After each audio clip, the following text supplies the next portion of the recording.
एक गांव में राधा नाम की एक गरीब महिला अपनी छोटी बेटी गुड़िया के साथ रहती थी। राधा का पति कुछ साल पहले ही एक बीमारी के कारण दुनिया से चला गया था और तब से राधा ने अपनी बेटी को अकेले ही पालने का जिम्मा उठा लिया। मेहनत मजदूरी करके, लोगों के घरों में काम करके वह किसी तरह गुड़िया का पेट पाल रही थी। एक रात जब राधा और गुड़िया ने खाना खा लिया तो गुड़िया ने राधा से पूछा, माँ, क्या हमारे पास भी कभी अच्छे कपड़े और ढेर सारा खाना होगा? राधा ने प्यार से उसके सिर पर हाथ फेरते हुए कहा, हाँ बेटा, एक दिन भगवान जरूर हमारी सुनेंगे। तब हमारे पास भी अच्छे कपड़े और खूब सारा खाना होगा। गुड़िया ने बड़े भोलेपन से कहा, माँ, क्या भगवान हमें कोई जादू या कोई परी भेज सकते हैं? राधा ने हल्का सा मुस्कुराते हुए कहा, क्यों नहीं बेटा, परियां तो उन लोगों की मदद करती हैं जो सच्चे दिल से मेहनत करते हैं और अच्छे कर्म करते हैं। रात को सोने से पहले गुड़िया ने आकाश की ओर देखकर प्रार्थना की, हे भगवान, मेरी माँ बहुत मेहनत करती है, क्या आप हमारे लिए परियों को भेज सकते हैं? रात गहरी होती गई और दोनों सो गईं।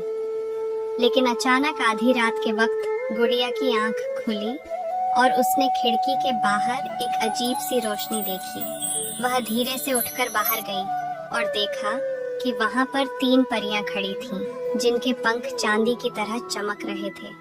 एक परी ने हंसते हुए कहा, तुम ही गुड़िया हो ना? हमने तुम्हारी प्रार्थना सुनी और तुम्हारी मदद के लिए आए हैं। गुड़िया ने आश्चर्य से कहा, सच में? क्या आप मेरी माँ की मदद करेंगी?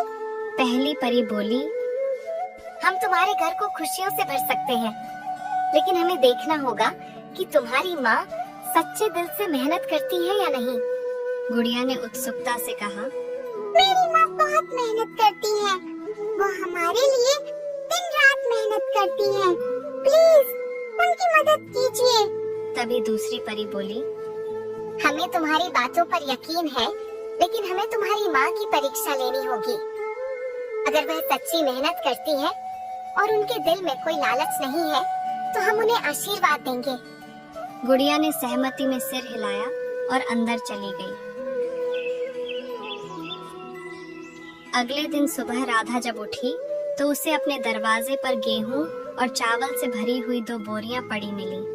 उसने देखा तो हैरान रह गई, लेकिन उसने सोचा कि शायद यह गलती से किसी और के लिए छोड़ दी गई होंगी।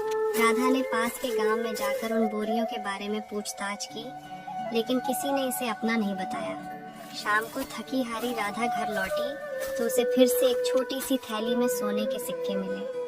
उसने सिक्के देखे और मन में विचार किया, ये सब मुझे बिना मेहनत के मिल रहा है, क्या ये मेरे लिए सही है? राधा ने अगले दिन गांव के मंदिर में जाकर भगवान से प्रार्थना की, हे भगवान, अगर ये आपके द्वारा भेजा गया है तो मैं इसे खुशी से स्वीकार करूंगी, लेकिन अगर किसी गरीब का है तो कृपया इसे उसे लौटा दें। पहली परी ने कहा, राधा की मेहनत और ईमानदारी देखकर हमारा दिल भर आया है, वह हमारी मदद की सच्ची हकदार है। रात को परियां फिर से गुड़िया के सपने में आईं और बोली, तुम्हारी माँ बहुत दयालु और मेहनती है, हमने उन्हें आशीर्वाद देने का निर्णय लिया है। अगली सुबह जब राधा उठी तो उसने देखा कि उनका पुराना टूटा फूटा घर एक सुंदर और मजबूत घर में बदल गया था।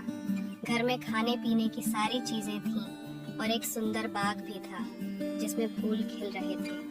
गुड़िया ने खुश होकर कहा, माँ, देखो, ये सब हमारे लिए है।